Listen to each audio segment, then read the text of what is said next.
Muhammadu Sanusi, the formidable emir who has stood the test of time and proved unstoppable. For centuries now, Kano has remained significant in commerce, knowledge and leadership, but all these failed to make it safe and free from political influence.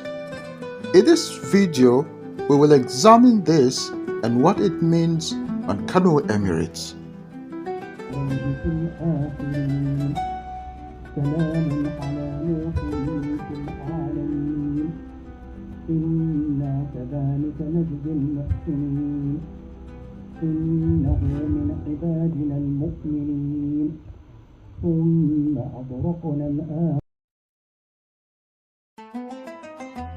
Emir Muhammadu Sanusi is a direct descendant of Fulani jihadis, and just like his peers, he has gained the rightful title of Dan Fulani, a title only given to crown prince across Kano ruling houses.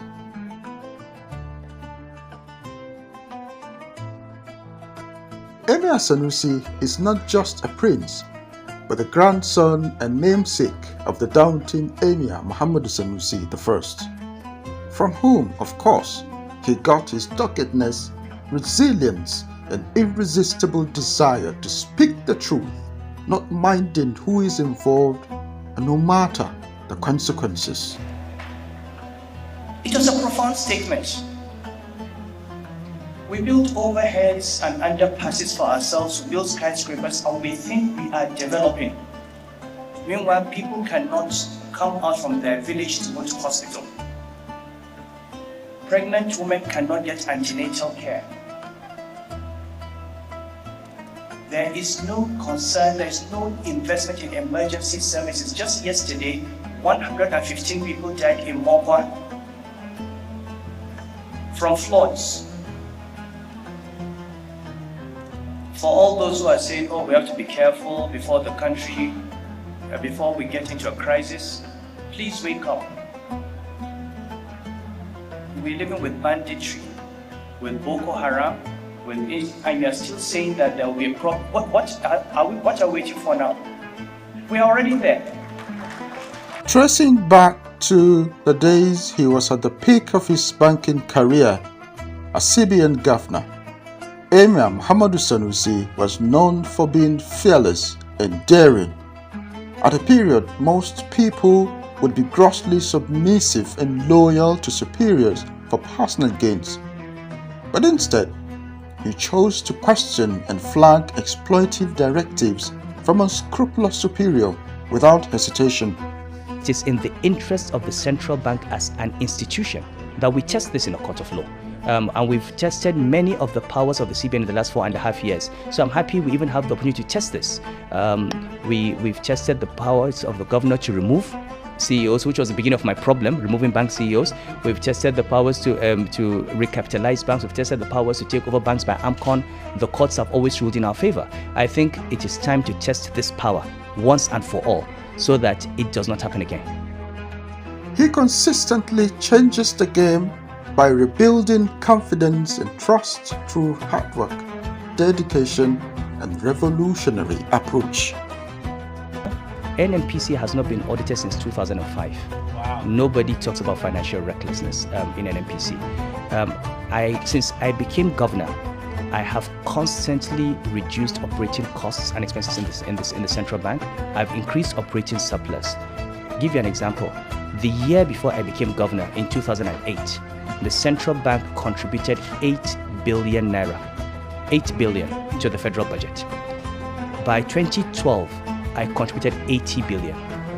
This year, I'm contributing 159 billion from 2013. That is 20 times what was being contributed before I became governor. Those qualities, of course, did not fit into the desires of some people in power, and he was removed.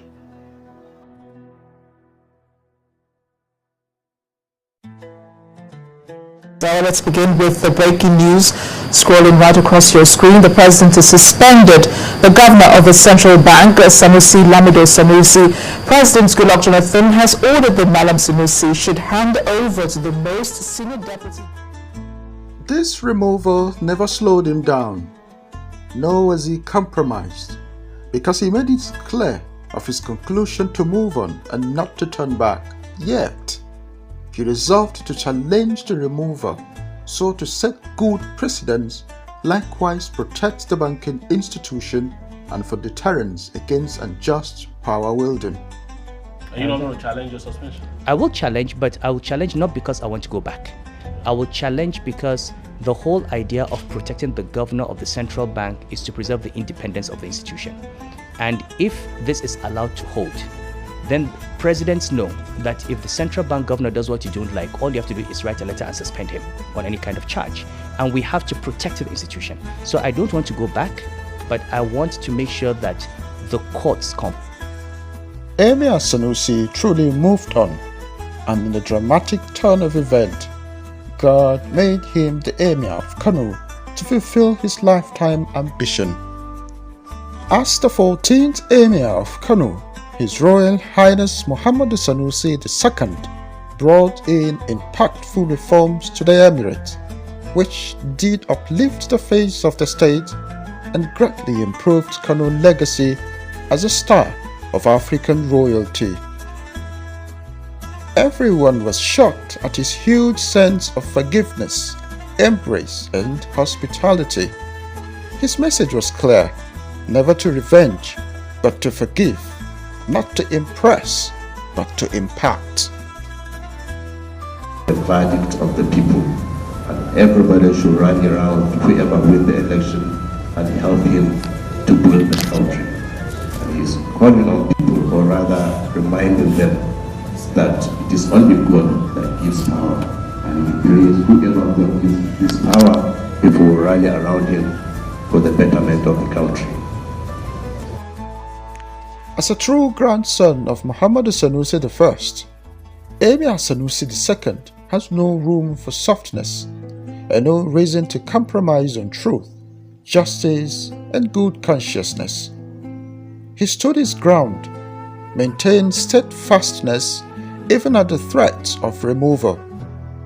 His clear stance on justice once again has made him suffer loss, but this time from within his home. This is a press release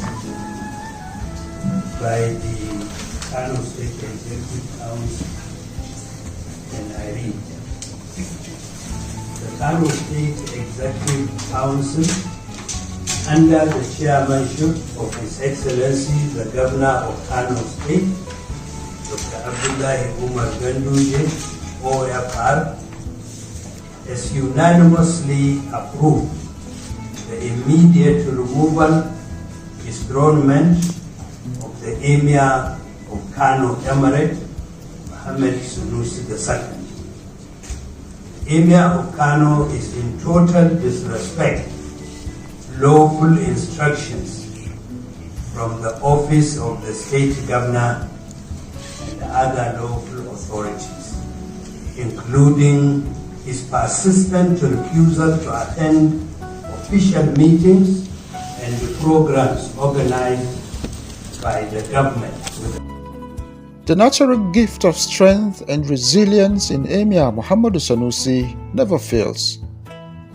Each time he was tested, he always came out stronger and better like never before.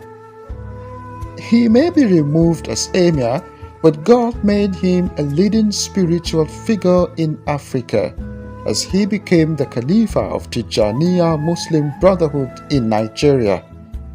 Not only that, but the Deputy Chairman of Kaduna State Economic Council. He commands respect across Anglophone and Francophone nations. Donc, je veux parler en arabe et un petit peu en anglais. Mais je veux dire en commençant que c'était un grand honneur pour moi d'avoir reçu votre invitation pour d'assister en cette conférence très importante de la fraternité islamique Tijaniya à Burkina Faso.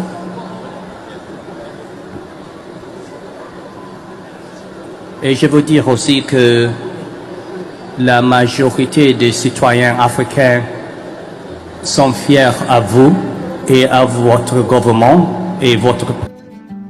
The Emir of Kano, Dr. Muhammadu Sanusi II, always writes history and beats records.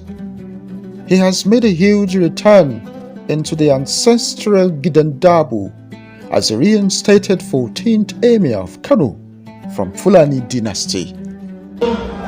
Muhammadu Sanusi II to receive the reinstatement letter.